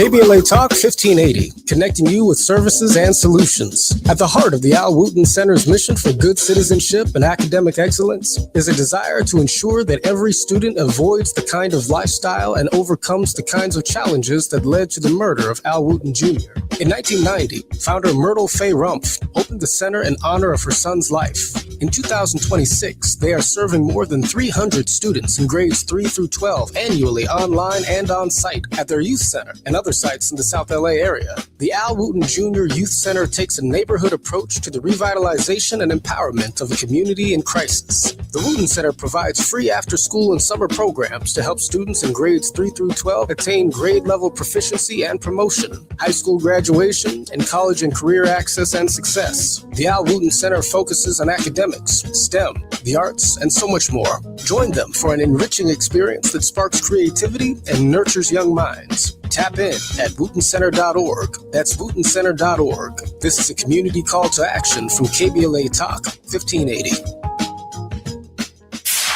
KBLA Talk 1580. We've got a lot to talk about. KBLA Talk 1580, connecting you with services and solutions. Created with a share of the 1984 Olympic Games surplus, LA 84 began operations in 1985 as a grant-making and educational foundation. Today, the LA 84 Foundation supports hundreds of nonprofit youth sports organizations throughout Southern California annually, trains coaches, commissions research, convenes conferences, and maintains the world's premier Olympic and sports library collection. They are transforming lives and communities through the power of youth sports. To find out about youth sports programs for yourself or your child, and to get information about the grants and support they offer to schools and nonprofits, or if you want to make a donation, please visit la84.org. That's la84.org. Or you can call them at 323-730-4600. This is a community call to action from KBLA Talk 1580. If you have unfiled taxes or are in debt to the IRS, this is important news. Did you know the IRS has programs specifically designed to help people struggling with tax debt? Powerful tax assistance programs that can save you thousands if you qualify. No one knows these programs better than the experts at Optima Tax Relief, America's most trusted tax resolution firm. A-rated by the Better Business Bureau, their award-winning tax attorneys and licensed professionals have resolved over $3 billion of tax debt for their clients. One call to Optima can start the process, helping to put an end to your worries about wage garnishment, asset seizure, and other aggressive IRS actions. Find the best options to solve your tax problems. Call the experts at Optima Tax Relief today for a free consultation. Call 800-919-9077. 800-919-9077. 800-919-9077. Optima Tax Relief. Some restrictions apply. For complete details, please visit OptimaTaxRelief.com. Now back to more of Jesse Jackson Jr. on KBLA Talk 1580. The Jesse Jackson Jr. Show. The Jesse Jackson Jr. Show. The Jesse Jackson Jr. Show. The Jesse Jackson Jr. Show. King Quality drops the beat. Come on and talk with me. Come on and listen to me. Come on and talk with me. Come on and listen to me. KBLA Talk 1580. I'm Jesse Jackson Jr. Barbara Arnwine is the president and founder of the Transformative Justice Coalition. Born in Southern California, Barbara Arnwine is a graduate of Scripps College and Duke University School of Law. Barbara, welcome forward to the show. Hi, thank you for having me. And hello, Los Angeles and all the great people of Southern California. And I just cut a video for the SCLC of Southern California in honor of one of their upcoming programs with Reverend William Smart, and just so delighted always to be speaking and working with Southern California civil rights and racial justice organizations. Barbara, can you share with us the difference between the assent of the people in Virginia to change their plan during this redistricting season. And in Texas, where the people themselves were not engaged, Not it at was all. a deal between the governor and the legislature to pick up 4 more seats because Donald Trump called and asked for them. Share with us what that problem represents nationally. Well, to me, it's significant that in both California and in Virginia, where you had Democratic governors, that they gave these measures to the people to decide. But in all these other states, the GOP controlled states, they've done it mainly through the legislatures. All of them. There hasn't been any plebiscites. They're all been through the legislature. So it tells you that, once again, hand in hand, going and kissing the ring of this president. It is so important for us to understand that democracy has to survive Trump. That Trump is just an interim holder of office. He is not, despite his fantasies and hallucinations and delusions, he is not a forever president. And neither will his children somehow be a dynasty. This is just not happening. And I am, grateful that the people of Virginia voted the way they did. I keep telling people there's a new voter. The voter that you saw in 2024 is gone. I'm not saying totally gone, but he's been replaced or she's been replaced by the voters of 2025 and 2026. And what are we seeing? The biggest difference between 2024 and 2025 and 2026 is attention.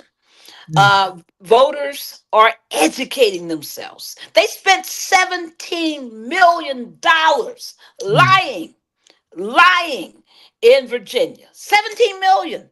I mean, constant bombardment of ad upon ad talking about this was going to destroy the 2 existing black districts. A lie. Saying that it was Jim Crow 3. A lie. All of this. They just had all these deceptions and all of these things, and the voters read through it. They saw through it. They would not have done that in 2024. In 2024, they would have just gone with the flow and said, okay, I guess. If I'm not sure, I'll just stay home. This time, people say, I'm going to study this stuff. I'm going to find out what the facts are, and I'm going to get out there and vote. That voter, we saw that voter in Pennsylvania. We saw that voter in California during the redistricting plebiscite. We saw that voter again in Virginia, and we've been seeing that voter all over the country. There is a change happening, and it's for the better. We just got to feed people with the right information. We got to get people into the streets. Thank you. Not only No Kings 3, but thank you for everybody who will show up on Friday for May Day Strong and for Law Day. I will be speaking at the Supreme Court of the United States at 12 noon on Friday as part of Law Day, May Day, and hopefully, joining Free DC, Project.org and others at the Washington Monument thereafter and marching. Folks, we have to stand up for what we believe, just like you stood up for your sister. We got to stand up for what we believe. We do not sit around and take just whatever somebody throws at us. It's our destiny. We set the new paths for it. Barbara, we have a little less than 1 minute. I really wanted to talk about, for 1 second, that $10 billion lawsuit that the Department of Justice, the Department of the IRS, and are trying to settle on behalf of the president's favor by avoiding the entire judicial process. $10 billion, as many of you may know, is far more money than Donald Trump is even worth, but he doesn't have to go to court. It seems that the Department of Justice, the Internal Revenue Service, can all come to some kind of agreement and actually pay a settlement to Donald Trump, which could just undermine the full faith and credit, as far as I'm concerned, of the United States entirely. Barbara, with all of that said, how can we support the Transformative Justice Coalition? We have about 30 seconds left, Barbara. TJCoalition.org, TJCoalition.org. And thank you for those who have been giving. Thank you, please. TJCoalition.org. Help us to do the John Lewis Good Trouble, July 17th. through the 19th. We're going to be in these streets. Come and get ready, everybody. We are the new majority, and we will make sure that in 2026, this country regains its common sense. Barbara, I can't wait to see the new Michael Jackson movie with you. Make some time for me. Make some time for me on your schedule. I'm Jesse Jackson Jr. You've been listening to Barbara Arnwine, the president and founder of the Transformative Justice Coalition. Always informative, always thoughtful, always clear, and always representing our people. More on KBLA Talk 1580. I'm Jesse Jackson Jr. Until tomorrow.